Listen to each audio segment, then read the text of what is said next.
streaming. Now I need to put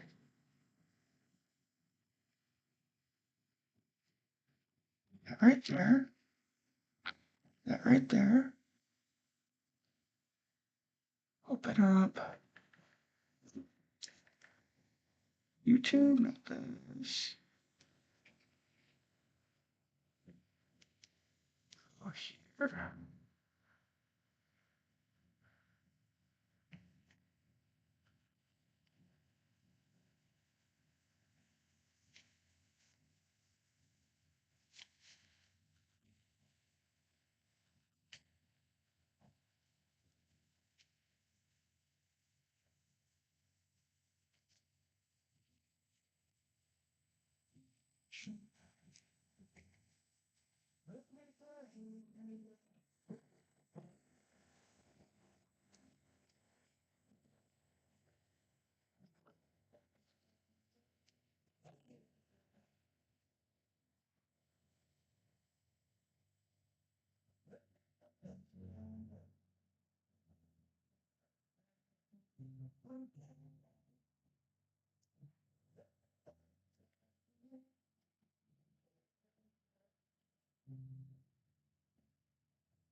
Doing the story to see if my voice matches my mouth.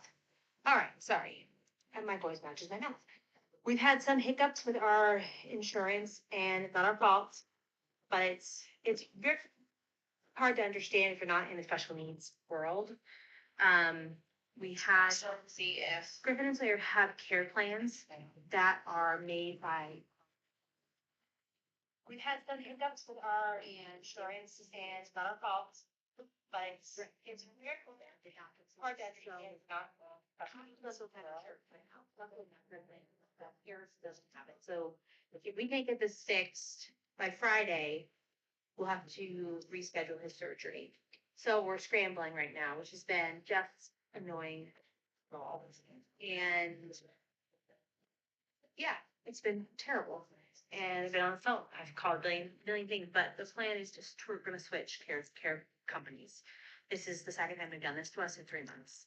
And yeah, we're stupid. We should have done this years ago. But it's something I can't even describe our life. We try to hit the easy button as much as we can, and this is something that's gonna be a little more complicated, but we have to do it. Like, this is not okay anymore. We can't lose insurance mid-year. Harrison needs the surgery, and if we have to wait something the world, this will get fixed. It's just paperwork that they didn't submit to Medicaid. But yeah, just life is no joke. No joke. And this part of being an adult is the worst part of being an adult. The phone calls, insurance. Oh my gosh, like I absolutely despise it. I think it should not be this terribly hard, and it is for everybody. I know we all have to do this. Unless you're filthy rich, you need to pick. But this stuff it's another level. It just feels like life.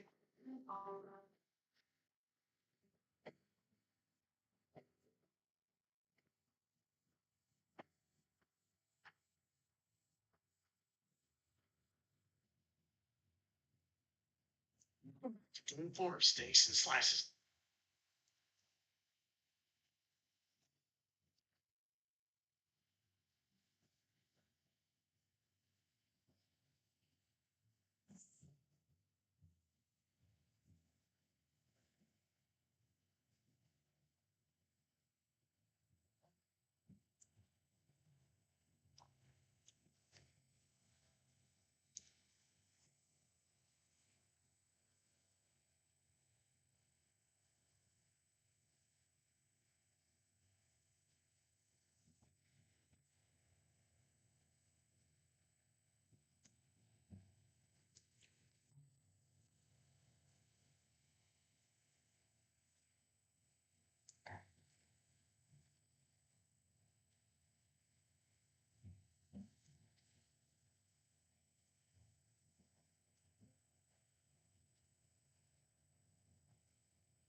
Guys, sorry it's been a little bit. I was trying to get myself ready and ready to talk. So today is going to be a stream. I'm going to be talking a lot about autism acceptance, as today is Autism Acceptance World Autism Awareness Day in the U.S. I'm going to talk stats. I'm going to talk about my life, how it's affected me, and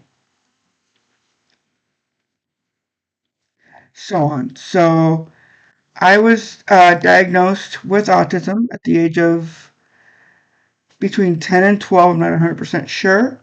I always say 12 because I was in middle school. I was in sixth grade, so I could be 12. It could have been 11. I'm not sure. But I was diagnosed in July of 97. And my birthday's in March, so it was most likely at 12 years old by the time I was diagnosed. I noticed that I started showing signs when I was much younger, but my family, due to my cerebral palsy, they were focused on the cerebral palsy aspect of my life and not on the autism aspect of my life until it was brought up to them by a teacher at my middle school. He was the one that said the fact that she is constantly getting in trouble, this is not normal. We need to figure out what in the world is going on. So they ran some tests at the school level. My mom had 3 independent evaluations done, and they all came back with what they then thought was Asperger's syndrome, which is basically, if you look at it in today's terms, it would be autism level 1, which is um, very high functioning. It would be your Einsteins, your Bill Gates, your people like that. But I went through, junior high and high school with that diagnosis. In 2015,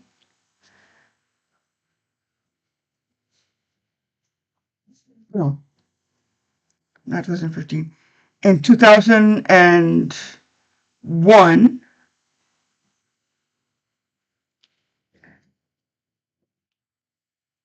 and 2001, between 2001 and 2002,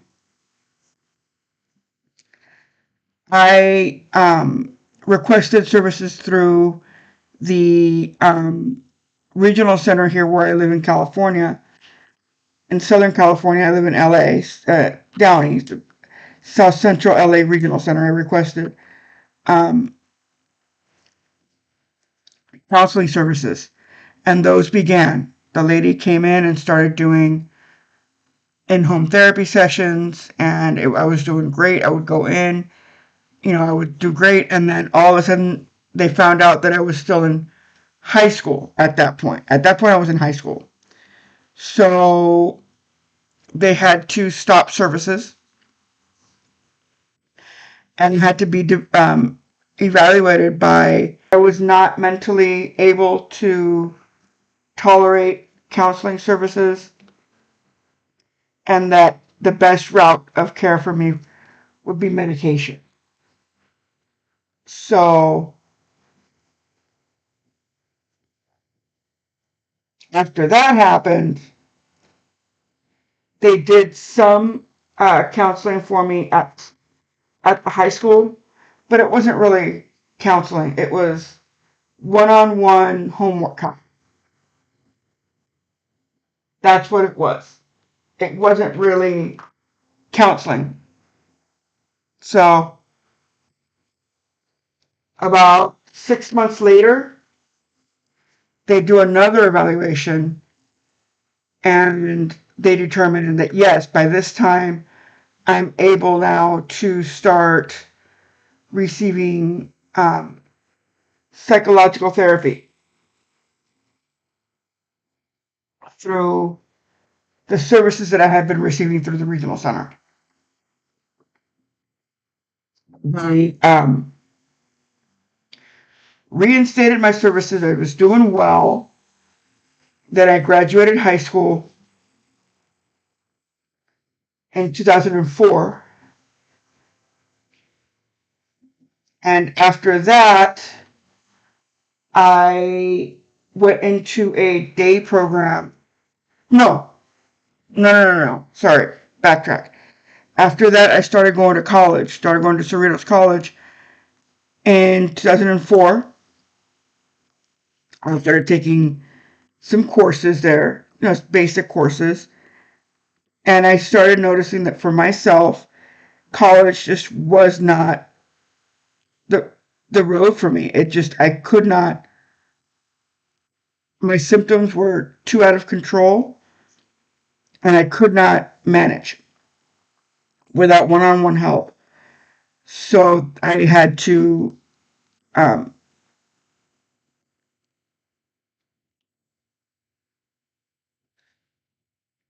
stop my studies there for a while. Then I found the ARC. ARC is it's basically a day program where you do a lot of piecework, a lot of um,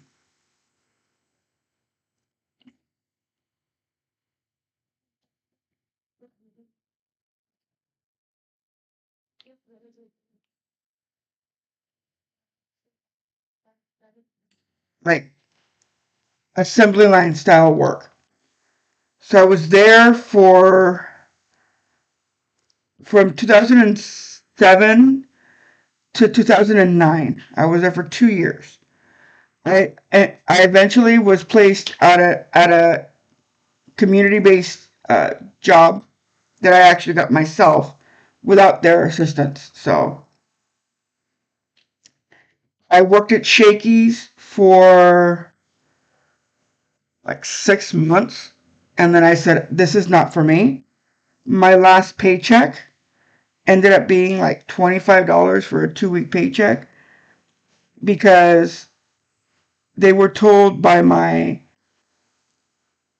um, job coach, which I had to have a job coach because I was going through them, whatever, that I was autistic and that I wouldn't know the difference if they were to just cut hours.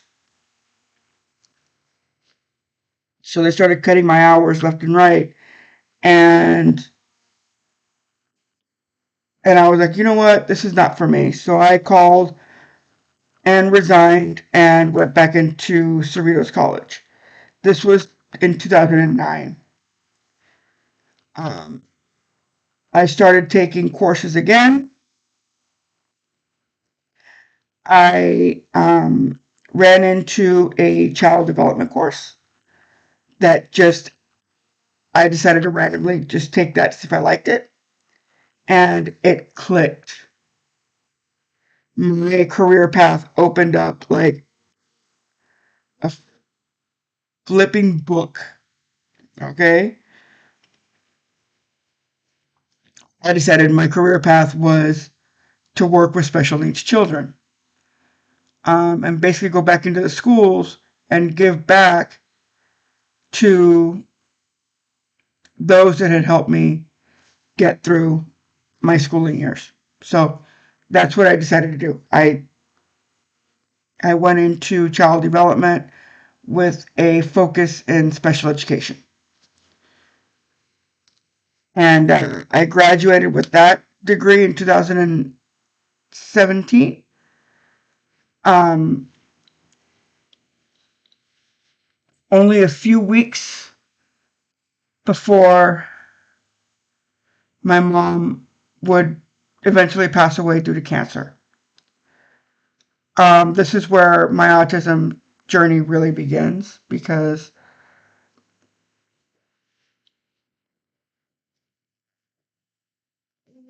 I mean, it began in 1997, but where my journey with fighting my autism really begins in 2017 to now. And I'll give you more of that story in just a second.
In 2017, in September 21st, my maternal grandmother passes away. She was in her 70s. She had some health issues, and it was her time, and she passed away, which it hurt. But yeah, so we went through her proceedings and did all that. Mind you, my sister at this time was studying out of state over in Montana at a university out there that focuses on, um, it's called Experience One, which is you take one class at a time.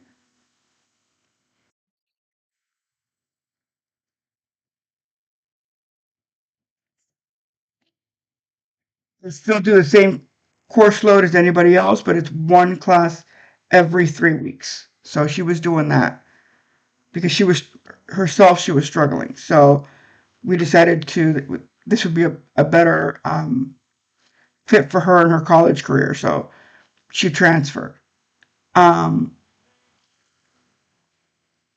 my mom was ill with kidney cancer, and um,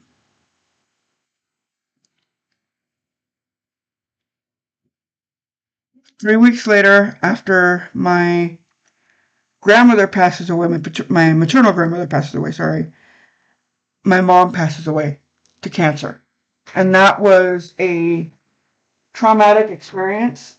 Um, I'm still unpacking it with my therapist right now. In fact, when I talk about it, it will always trigger a trauma response.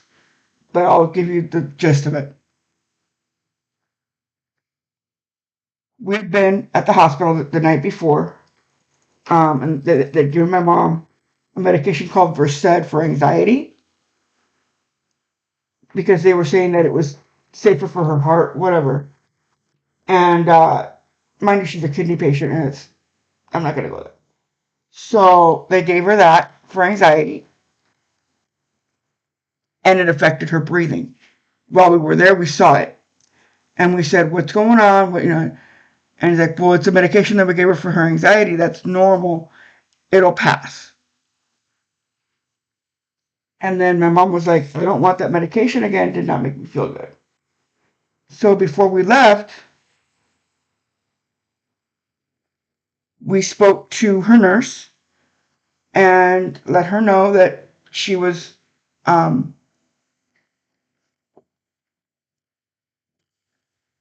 not wanting that medication again. It didn't make her feel right. So we decided, or yeah, we told the nurse, and we left. That day, that night, at 4 in the morning, they called us and let us know that my mom had coded and was intubated and had a heart attack. So we instantly woke up, got dressed, headed to the hospital. And this is where my journey really begins with, you know, PTSD and everything else. So I'm in the hospital. I woke in my mom's room. I see her intubated, and I go, "Oh crap!" Right? Mentally, I'm not saying that out loud, but mentally, I'm like, "Oh crap!" So I instantly shut down. I go into a complete autism shutdown in the corner. I'm beginning to self-injure as I've never had SIB before in the past, which is I've never had SIB ever. I start self-injuring in the corner and in a hallway. And my aunt and my dad were outside and they had come back in. They found me in the corner on the floor in a hallway, rocking, that's stimming, that's not. But then I was self-injuring, so I was hitting my head against the back of the wall. They saw me. They picked me up. I start bawling. And they ask me, what do I need? And I instantly say, I need Big Mike. I need Big Mike. And everybody around me is hearing Big Mac. But then after one of those, I need Big Mike, my dad listens and he says, oh, she's calling Michael. Michael is my cousin that lives in Florida. That is like a brother to me. We grew up together. We spend the summers together when we were kids. And so they get on the phone with him, let them know let him know what's going on. Him and his wife decide, okay, it's time for me to come down. This is serious. So my cousin gets on the next flight and comes in the next day. Mind you, during this time that he's in the transition to come over, I stop eating, I stop sleeping, I stop responding. Completely shut down. I've never seen that in my life ever. I went nonverbal. I went non-compliant, and I was not even there. Okay. Um. So it got to a point that night that my sister's boyfriend at that time decided, okay, I'm going to bring the family some food because it's ridiculous. So he came and brought some food for us. And I knew my cousin was coming, and so did everybody else. And they knew how close I was to my cousin. Okay, I've always been extremely close to him. Extremely close to him. So, and he had just come out in May for my graduation, which I didn't expect him to come. He kept telling me he's not going to come, and he surprised me. Okay. Let's step back here a little bit let's step back to May here a little bit.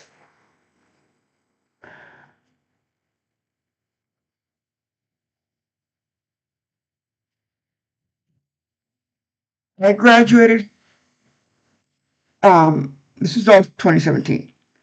I graduated, um,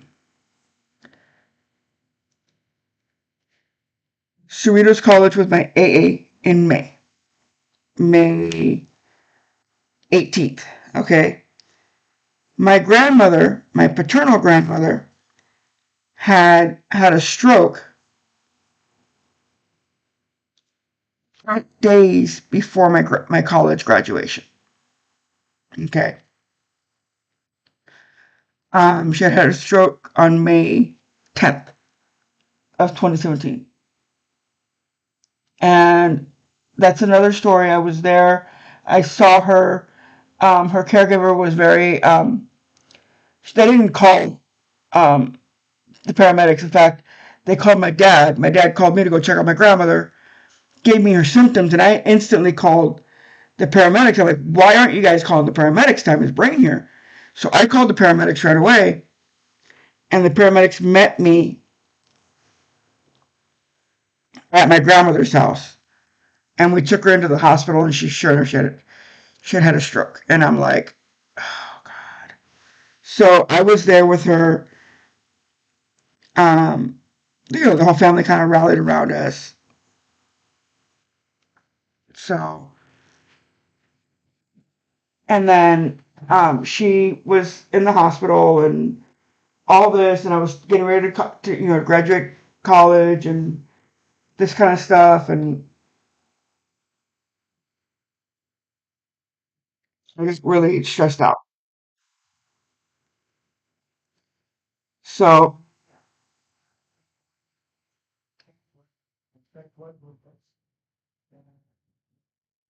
I was like, oh crap. And so my cousin shows up, surprising the crap out of us that he came for my graduation. And I'll never forget the day that we walk into the hospital. My grandma has no idea that my cousin is coming. My cousin is her baby. She has no idea. Because on my dad's side, we're only three cousins. It's me, my sister, and my cousin Mike. So we go in, we surprise her at the hospital. It's like a homecoming. It's freaking awesome. So that takes a break off of my stress. He's here. It's a happy, reunion kind of thing. So I graduate and he goes back home. And this was in May. Now jumping back to October, which is when my mom and back in the hospital, my mom and all that kind of stuff. I'm again calling for Mike. I need Big Mike. I need Big Mike. And they're hearing I need a Big Mac.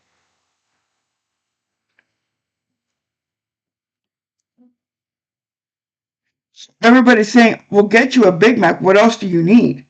And I keep repeating the same phrase. I need Big Mike, right? And then my dad finally hears, "Oh, she needs Michael." So my dad gives my other cousin, the one that's kind of the head of all this, because our heads are in the right place. So she's kind of taking the bull by the horn and taking control of this thing. Gives her his number and says, "Do me a favor, call Michael." So she calls Michael. He decides, "I'm on my way. Let her know I'm on my way. I'll be there tomorrow morning." So, um, and like I said, I finally, once I heard he's coming, my body took a big deep breath and relaxed, and I was able to. I literally just shut down, and I would not eat. I would not sleep. They knew that I wanted to see him extremely badly, so they used the fact that he's coming to get me to eat. He's like, if you don't eat at least one taco, you're not going to go to the airport and pick him up. You need to eat. So I ate a taco. I had a couple tacos. I was hungry, but I just could not eat. I was so like distraught. I couldn't eat. And then same thing. They brought me home and for me to go to bed. And I'm like, I can't sleep. And they're like, you better, if you don't sleep, I'm not picking you up tomorrow to go to the airport to get your cousin. And I'm like, you sons of a bee. So I get some rest and I get up in the morning and I get to the airport and I see him. And my brain just goes, okay, everything's gonna be okay. He's here. Calm down. Relax. You're safe. That was, whew, that was rough. So he gets there. We begin to talk and kind of decide what's the next step. The doctor's like, she's never going to be able to breathe off of the ventilator. She's ventilator dependent at this point. There's too much damage to her heart. The cancer has spread. It's all over the place. There's not much we can do.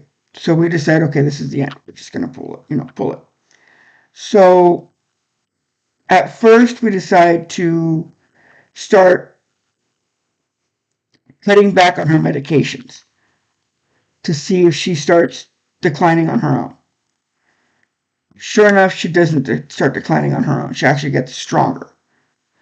And the people are like, well, the only thing that's keeping her alive right now is the ventilator. The minute the ventilator's pulled, she's gonna go.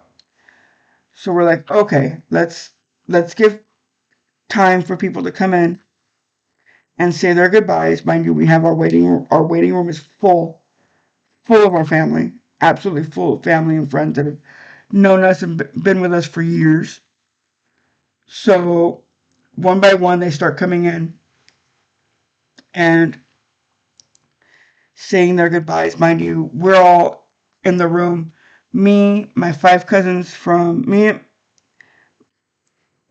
five cousins from my mom's side, my cousin from Miami, um, my my two older cousins' husbands are there.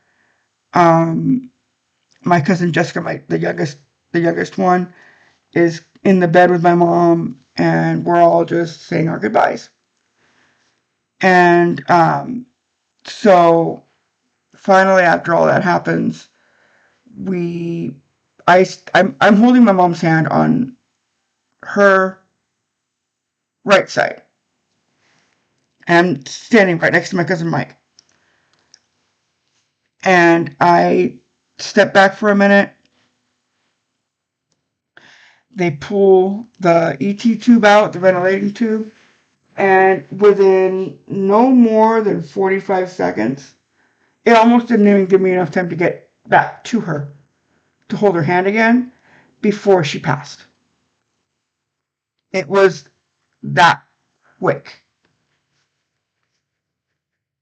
So she passes. We're just sitting in the room, we're all bawling at this point. My dad is gone off his mind because he's been with her for almost 40 years.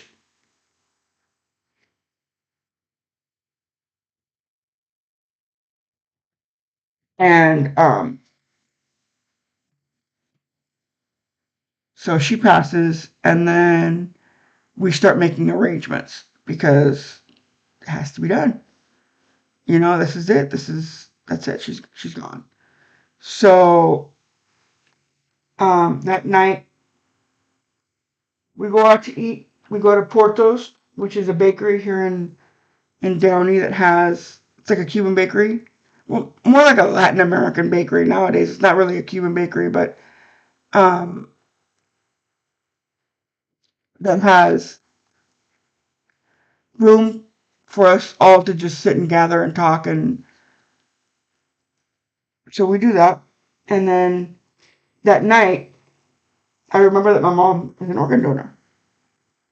And we get a call from the hospital asking, was my mom a registered organ donor? Because they have a person that needs, I think it's the retina or a retinal transplant or something like that. And my mom was a match. But they wanted to see if she had registered as an organ donor. And I remember at one point she told me that she had registered as an organ donor. So I told her that yes, she's an organ donor. Let's do that. So she did that. We did that, and um, life basically kept going. You know, um,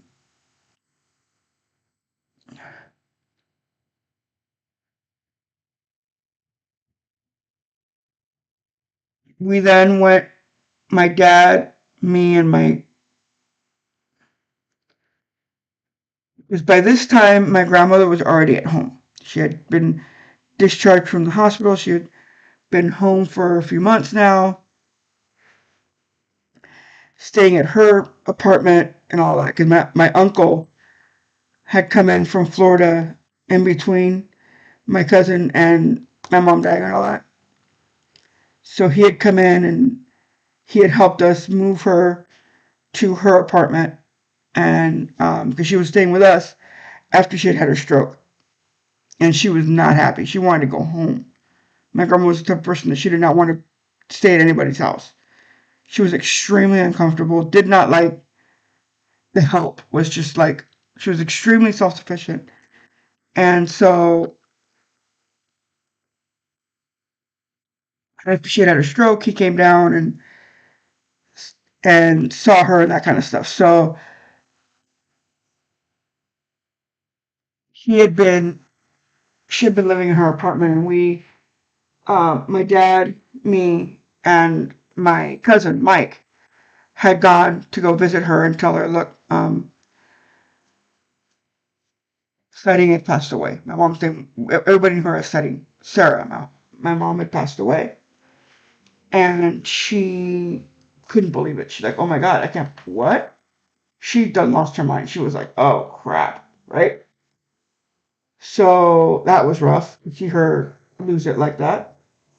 But I was okay. I had, by that time, I had already kind of said, okay, she's done. Well, I'm not gonna stress over, spilled milk. My mom passed away. My mom passed away. Nothing else I can do about that, right?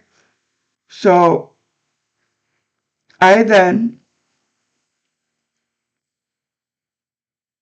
pour myself into my grandmother's care.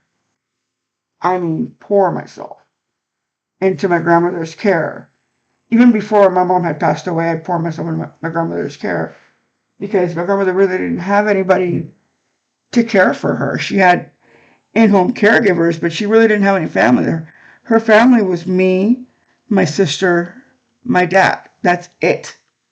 And Michael, and her son lived in Florida, but that was it. She really didn't have any family, so I poured myself into her care. I mean, 100%.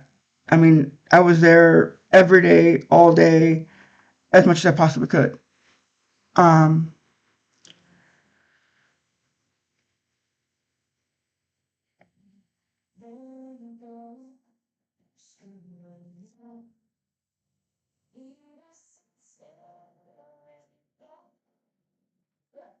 from February of 2018, she passes away. Um, we had decided the day before that we were going to put her in hospice care. And we called my uncle and said, it's time. So he got on a plane and he started heading down here. But it's a 5 hour flight. Um, from Miami to LA. Um, he sadly didn't make it.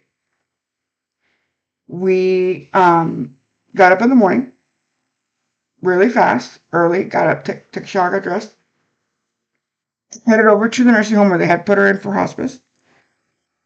And we find her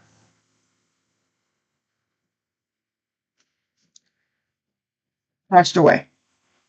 The nursing staff had no idea. They keep telling us she's sleeping, she's sleeping, she's sleeping. My sister's like, she's not sleeping, she's passed away. This is when, in my brain, all hell breaks loose. I start kicking doors, hitting, it gets in flipping sane. my sister has to restrain me. It was rough. I always say my mom's death pissed me off.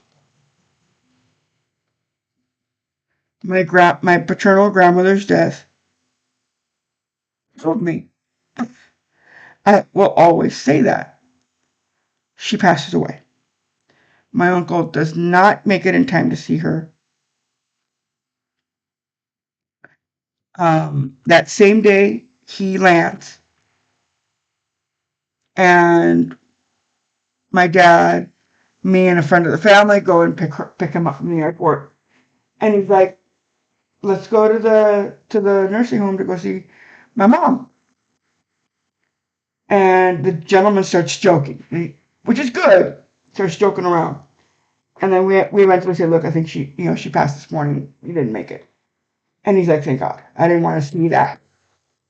So he's here for the funeral service, and the days before and after and all that kind of stuff. So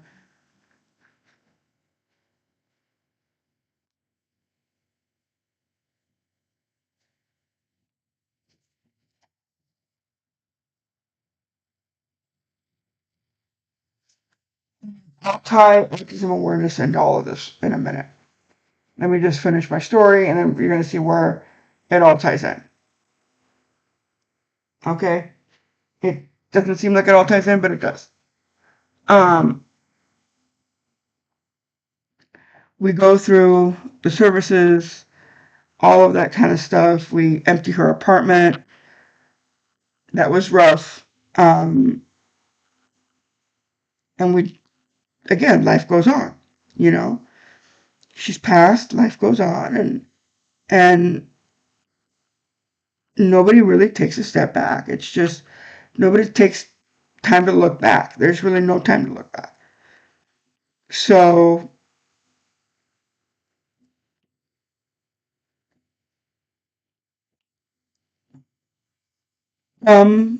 March of 2018, that for me is when I finally start showing severe autism regression. I mean, complete and total regression. I lose my speech. I become partially nonverbal. I start having severe SAB, going to doctors left and right, trying to figure out what in the world is going on. I don't know why this is happening, but it's happening. And I finally get into mental health counseling. And I get paired with a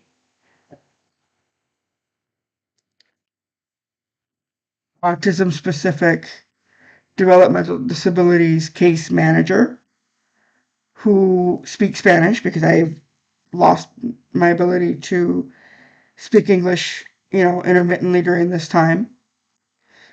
And sure enough, she tells me, "You have PTSD alongside level 2 to level 3 autism." She reevaluated me just after 1 or 2 sessions. And I'm like, okay, this makes sense.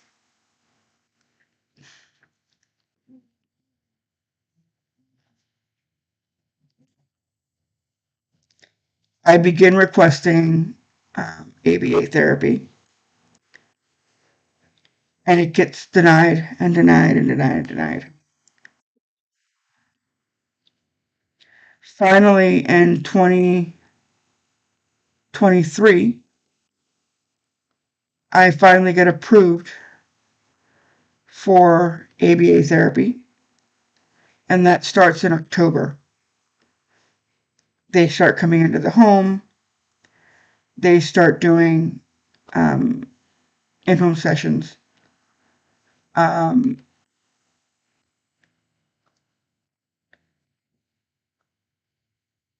And I finally come out of whatever fog I was in. As of February of this year, I'm graduated from 6 months of intensive ABA in home therapy.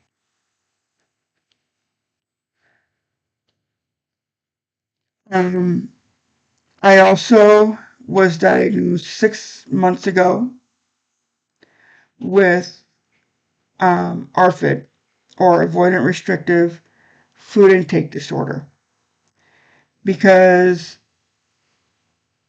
I literally stopped eating.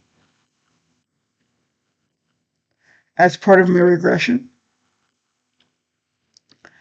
I stopped eating and I was not able to tolerate foods that I used to love and enjoy. I just couldn't do it. I would choke on them. I would everything. And I had been going to doctors for years and years and years. So, oh, you have acid reflux, you have reflux, you have this and that. And then I was speaking to my case manager for RFID, and she's like, that's not reflux. What you had was RFID for years, but it was never diagnosed correctly. So that's my story from 2007. Well, 97 to 2024.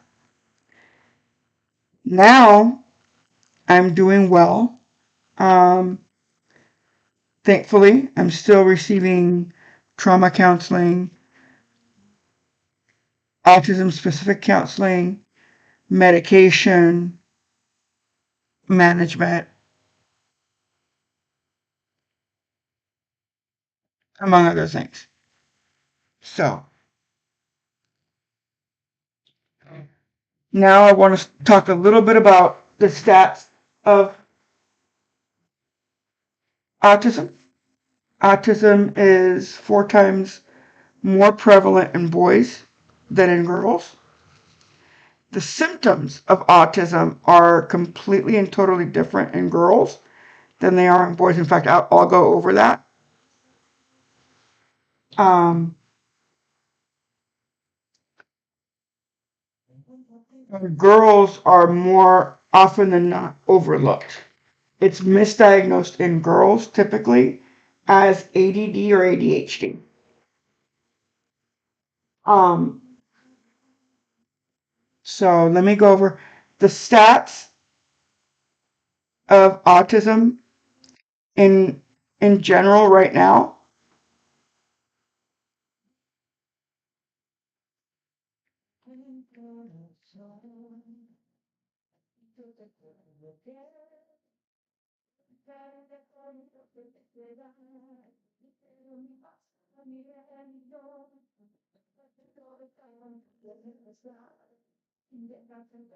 Statistics for 2024: autism affects 1 in 36 children in the U.S. The prevalence of ASD in the U.S. has increased by 312% since 2000.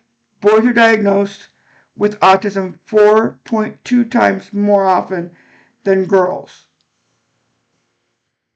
Autism is most common among Asian and Pacific Islander children, and it is not talked about at all in the Latino community,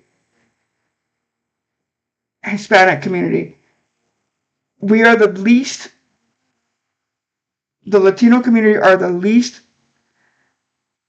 um, are the least diagnosed children. So yeah,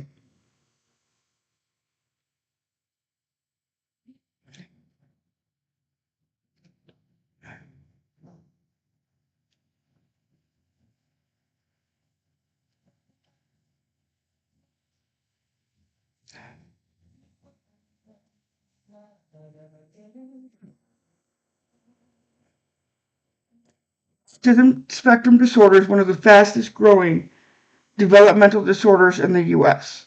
ASD is more common than childhood cancer, diabetes, and AIDS combined.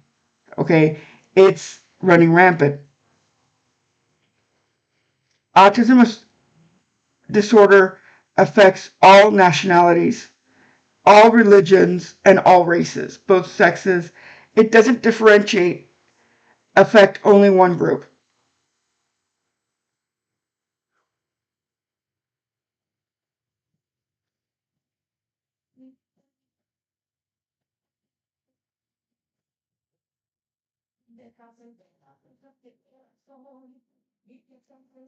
ASD is not a disorder that gets worse with age. Individuals with ASD can learn and build new skills with the right support.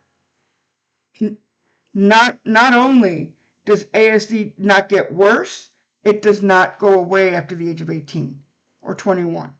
And that's the biggest thing, because it is so hard for individuals with autism spectrum disorders to get services after they exit high school. Services are near to non-existent. Okay? I myself have been told so many times, you just don't qualify. You're not autistic enough. And I'm like, that's BS. Just because I'm high functioning and I can communicate does not mean that I don't need help with certain issues.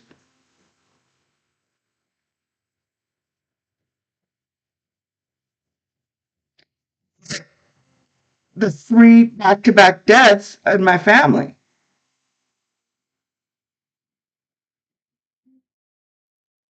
So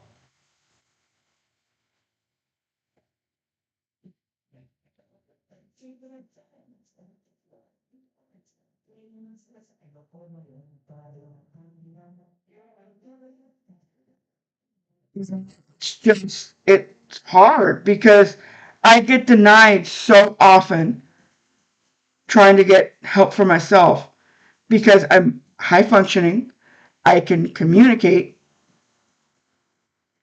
and I'm self sufficient. But that doesn't mean that I don't struggle. You know, that's the hard part. Is that's where the awareness comes in. Is I want people to understand that in the adult community, it is so hard to get help. Why? Because services are nearly impossible to acquire. It is so that there's wait lists, there's red tape.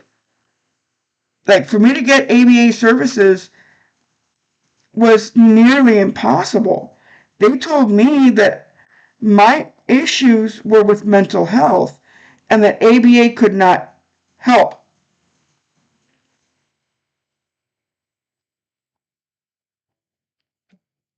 The first time that I was evaluated, they told me, "You have too many mental health issues. We can't help that." And it was like getting kicked in the gut. You know, it sucks because all I wanted was help. All I wanted was to learn how and when my body needed a break to take a break. That's all I wanted to learn. And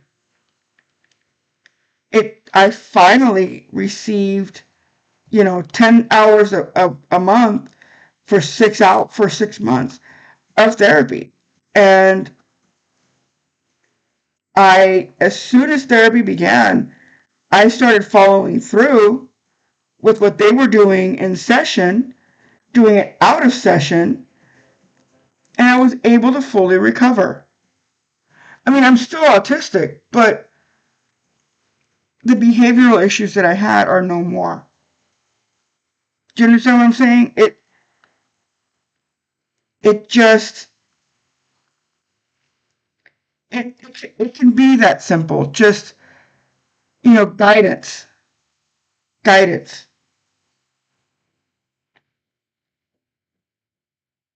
So it could be as simple as just to guide somebody. Say, hey, look, your body needs a break, take it. And that's all it took for me was, hey, my body needs a break, take it. And I took the break and I was able to, I would completely dissociate, lose my speech, and rely on an AAC device because I was basically having a trauma response over certain things. So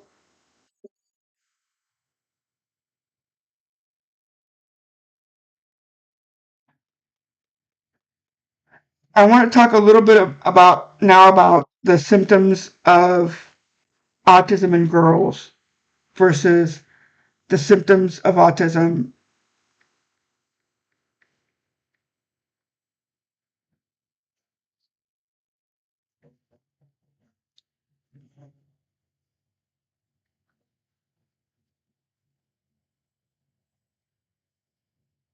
in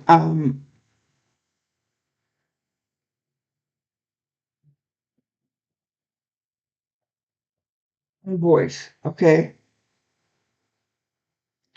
the symptoms of autism in girls: not responding to their name by 1 year of age.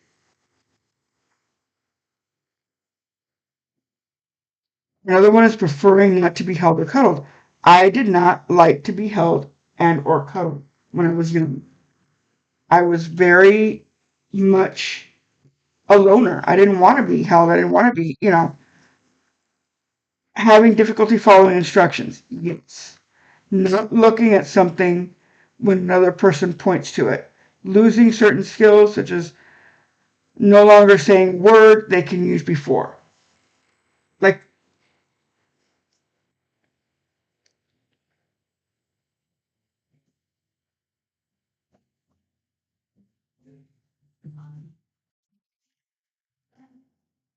having difficulty explaining what they want or what they need. Having difficulty understanding how other people are feeling and avoiding eye contact. That has been me my entire life. Having difficulty adapting to change. Unusually attached to objects or toys. Rocking from side to side. Spending lots of time organizing items. Repeating certain words. Having unusual response to certain smells, tastes, sounds. Having movement issues, including impairments in balance and fine and gross motor skills. That's me. Mind you, I also have cerebral palsy, so it intertwines. But and in adults,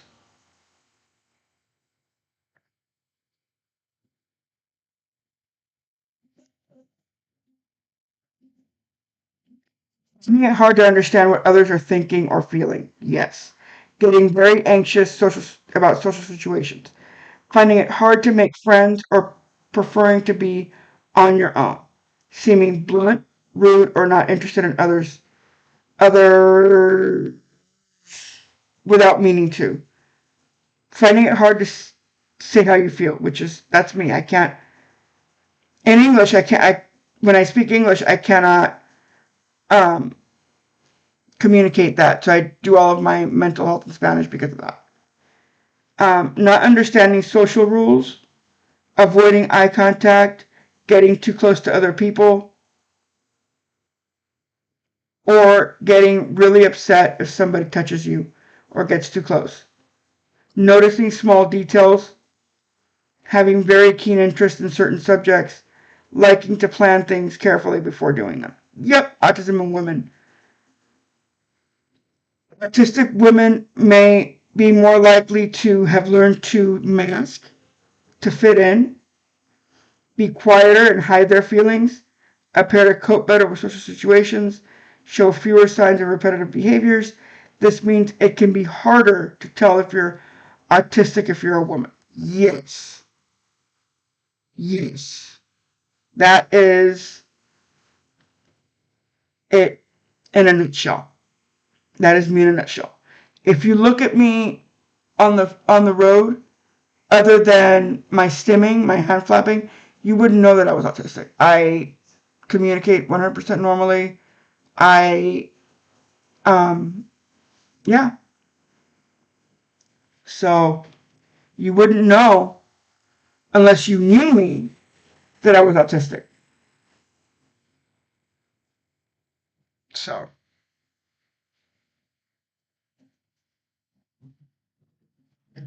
I kind of wanted to share that today being Autism Awareness Day. So let me know if you guys have any other questions, any other um, requests for videos and things like that. So